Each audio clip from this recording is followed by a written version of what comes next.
Ang ganda talaga nito tingnan sa personal ga, promise. At lalong maganda ito ilagay sa mga misa, sa mga handaan, lalo na pag birthday ng mga bata. Oo, ay napakaganda. At syempre naman, masarap. Kaya ito yung video natin ngayon, kaya simulan na natin. At ito yung ating dough, bali diretso na yung video natin. Oo, kasi yung ating dough ay ilang bisis naman natin itong na-share. Bali yung ipakita ko lang ngayon at yung i-share natin yung palaman at yung ideya. At ilagay ko pa rin sa caption yung ingredients ng ating dough. At ganun lang din ho yan ha, pagsamasamahin lang at pakinisin. Kaya ito nga, pagkatapos ko itong pakinisin sa dough roller, ay agad ko itong pinuto sa 25 grams lang. Oo, maliit lang to. At agad ko namang pinigura ng pabilog ng mahigpit. At ito'y i-bake natin. At ito'y pwede nyo naman nalutuin sa mantika kung wala kayong oven. Pagkatapos ay paalsahin lang natin ito ng 1 hanggang 2 oras lang. At ito'y gagawa muna tayo ng palaman habang nagpaalsa tayo. So dito sa ating saucepan, gagamit lang ako ng 2 pirasong egg yolk. Lagyan ng 4 tablespoon na cornstarch at 2 tablespoon na powdered milk. Maglagay ako ng 1 cup na condensed milk and din haluin muna para matunaw yung ating cornstarch. Pero hindi pa dito naka-on yung saucepan natin ha. Bali paghalo-haluin muna natin yung mga ingredients bago tayo magpain. Maglagay ng 250 ml na all-purpose creamer. Haluin lang ulit at ito'y lutuin na natin. Ay diretso lang talaga natin itong haluin hanggang sa ito'y kumulo, hanggang sa ito'y lumapot.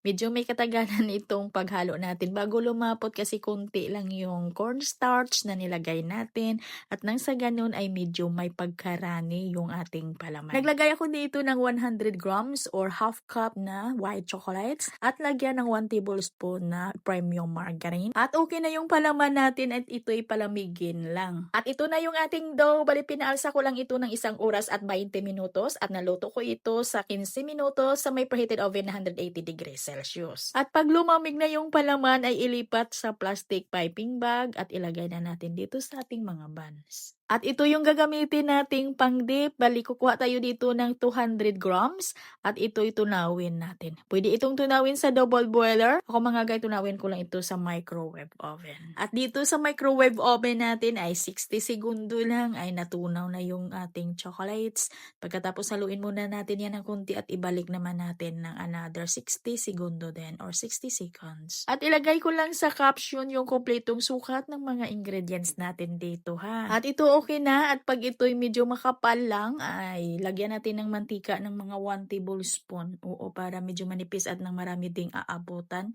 yung ating chocolates. At pag ito'y malapit ng mag-set or mag-dry yung white chocolates natin, ay saka na tayo maglagay ng powdered milk para pang coating natin. Since na matamis yung ating palaman, kaya ito lang yung gusto ko kadami sa palaman natin. Ayan, katamtaman lang. Hindi gaya dito, ayan, pinakita ko sa inyo. Ito, sobrang dami ito. Madami ito, maganda tingnan, pero sobra naman itong dami. At kung ilagay natin sa Brazos trays, ay 20 pesos yung laman nito. At pwede ding ilagay sa mga cupcake liner. Ilagay sa cupcake liner, pang display natin. At ito ay balutin natin ng cling wrap. O, di ba ga, ang ganda tingnan, bongga? Kaya pwede mo na itong simulan, kasi pwede lang ito nalutuin sa mantika. At hanggang dito lang yung ating video. Maraming salamat at bye-bye!